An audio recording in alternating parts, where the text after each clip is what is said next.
Hello everyone, I am Kartika. And अगर MHCT की बात करें तो जब बच्चों को सबसे बड़ा डाउट तो ये होता है कि मैम एक स्टेट लेवल लॉ एंट्रेंस है जिसमें बहुत ज़्यादा रिजर्वेशन होता है, तो क्या टारगेट करना चाहिए या नहीं टारगेट करना चाहिए। एंड अगर टारगेट कर रहे हैं तो ऐसे कौन से महाराष्ट्र के कॉलेजेस होने चाहिए जो अपनी प्रेफरेंस लिस्ट में सबसे टॉप पर होने चाहिए। तो अगर बात करें टारगेट करने की तो बिल्कुल टारगेट करना चाहिए, बिकॉज इसमें बहुत अच्छे कॉलेजेस मिलते हैं। अब कॉलेजेस की बात करें कि कौन से कॉलेजेस हैं, उनमें कौन से कोर्सेज हैं, कितनी सीट्स है, फीस क्या है, तो चलो वो देख लेते हैं। सबसे पहले अगर टॉप 5 लॉ कॉलेजेस की बात करें तो first is GLC Mumbai, second is ILS Pune, third is SVKM's Pravin Gandhi college of law Mumbai, fourth is DS Navalmal Firodia law college Pune, and fifth is UMLA which is university of Mumbai law academy. Moving on, सबसे पहले अगर GLC है तो GLC क्यों है। तो सबसे पहले अगर बात करें इस्टेब्लिशमेंट की तो 1855 का इस्टेब्लिशमेंट है, which means this is one of the oldest law college in Asia. तो अब अगर ओल्डेस्ट लॉ कॉलेज है, ऑब्वियसली बात है प्लेसमेंट्स बहुत अच्छे हैं, एलुमनाई बेस काफ़ी अच्छा है, रेपुटेशन काफ़ी अच्छी है। अफिलिएशन यूनिवर्सिटी ऑफ मुंबई का है। Courses offered BLS LLB which is a 5 year integrated program जिसमें 240 सीट्स हैं, एलएलबी जिसमें 320 सीट्स हैं, post graduation diploma in securities law, intellectual property rights and cyber law. अब अगर एलिजिबिलिटी की बात करें तो B L S L L B के लिए you must have pass your 12th standard with minimum 45%। And अगर आप एस टी या एस सी कैटेगरी स्टूडेंट्स हो, जो आप महाराष्ट्र से बिलोंग करते हो, तो it's 40%। And non zero M H C T score, which means आपका एम एच सी टी का स्कोर बहुत अच्छा होना चाहिए।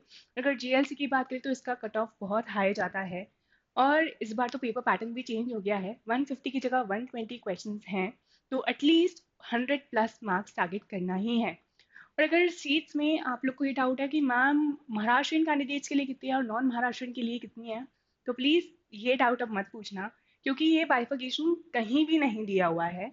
But 85% of the seats are reserve for Maharashtrian students. और अगर बात करें कि बस 15% ही है जो नॉन महाराष्ट्रियन के लिए है, तो अपने को तो एक ही सीट चाहिए। अच्छे से मेहनत करोगे, अच्छे से कट ऑफ निकाल लोगे तो बिल्कुल मिल जाएगी। एलएलबी के लिए इट्स 45% होने चाहिए ग्रेजुएशन में, and for ST and SC candidates it's 40%। Highlights की अगर बात करें तो renowned alumni included doctor B R Ambedkar, Lokmanya Tilak and Pratibha Patil जो इंडिया की प्रेसिडेंट भी रह चुकी हैं। Offers scholarships and has a strong placement cell known for its moot court competitions and academic excellence. Second is ILS Pune. अब अगर इस्टेब्लिशमेंट की बात करें तो 1924 का इस्टेब्लिशमेंट है। अगर जीएलसी इतना पुराना है तो आईएलएस को भी मोर देन 100 ईयर्स हो चुके हैं। Affiliation is Savitri Phule Pune University. Courses offered B L L B जिसमें 240 सीट्स हैं, एल एल बी जिसमें 160 सीट्स हैं, L L M and post graduate diplomas in housing laws. Then eligibility is the same, 12th standard with minimum 45%, and for SC and ST category it's 40%. LLB के लिए graduation में 45% and a non-MHCT score, non-zero MHCT score. Highlights: consistently ranked among the top 10 law colleges in India. Offers a rich library, moot court facilities and strong industry connections. मतलब placement opportunities बहुत अच्छी हैं. Known for its focus on practical legal training and research. Next in the list is SVKM's Pravin Gandhi college of law Mumbai. इसका भी establishment 1934 का है, काफ़ी ज़्यादा टाइम हो गया है, और आप MHCT में देखेंगे तो बहुत पुराने पुराने कॉलेजेस हैं, एलुमनाई बेस काफ़ी अच्छा है। Affiliation university of Mumbai. Courses offered BLS LLB जिसमें 120 सीट्स हैं, eligibility 45% marks in 12th and a non zero MHCT law score. Highlights: approved by BCI, strong placement cell with connections to top law firms and corporate companies, offers modern facilities like a well-equipped library, auditorium, and moot courtrooms. Next in the list is DES Navalmal Firodia Law College. अब अगर इसके establishment की बात करें तो 2005 का establishment है, 20 years already हो गए हैं। Then affiliation Deccan Education Society का है। Courses BA LLB जिसमें 180 सीट्स हैं, LLB जिसमें अगेन 180 सीट्स हैं, LLM and post graduate diplomas भी हैं। अब अगर एलिजिबिलिटी की बात करें तो एलिजिबिलिटी ऑलमोस्ट सब कॉलेजेस में सेम ही है। Highlights देख लेते हैं. Known for its innovative pedagogy and practical training programs, offers internships under senior lawyers and has a strong placement cell. तो अगर लोकेशन मुंबई या पुणे है, internships and placement opportunities बहुत ज़्यादा हैं. Focuses on bridging the gap between theoretical and practical legal education. Moving on, last but not the least, University of Mumbai Law Academy, established in 2015, इसको भी around 10 years हो गए हैं. Affiliation University of Mumbai, courses offered BBA, LLB, जिसमें 60 seats हैं. Post graduation diploma in clinical legal education and advocacy skills. Eligibility इसमें 10+2 में minimum 50% चाहिए. And highlights focuses on producing corporate and legal professionals. तो अगर आप corporate law के लिए जाना चाहते हैं, काफ़ी अच्छी यूनिवर्सिटी है.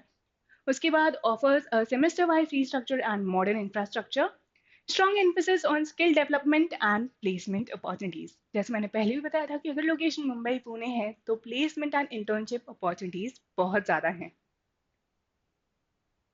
अब एक बार ओवरऑल देख लेते हैं इन कॉलेजेस के बारे में कि कंपैरिजन के लिए की फीचर्स क्या क्या हैं.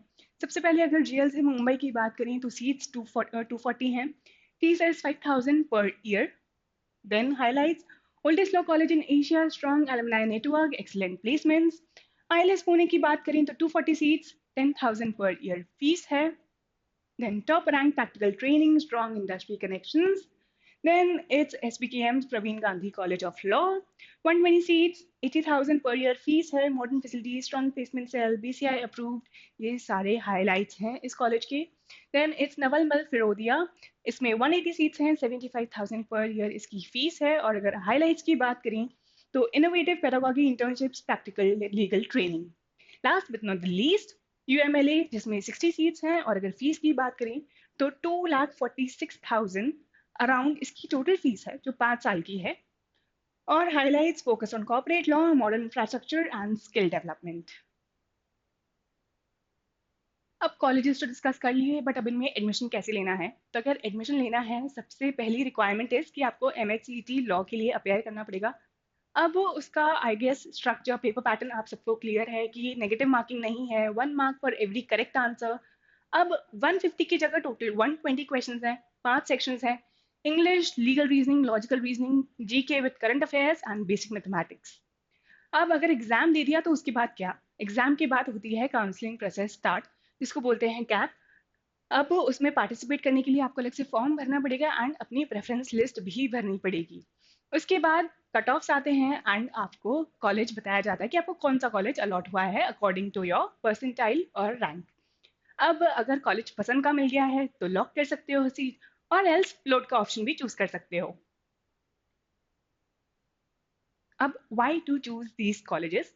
तो सबसे पहले देख लेते हैं government and BCI approved institutions with strong reputation. काफ़ी पुराने कॉलेजेस हैं जैसा मैंने पहले भी बताया है. Diverse programs like BLLB, BBLLB, and BLS LLB. Experienced faculty and modern facilities like moot courts and advanced libraries. Then placement opportunities in top law firms and corporate houses. So that's all for top 5 law colleges through MHCET. What else do you want to know about these colleges or MHCET? Do let us know in the comment section below. Thank you.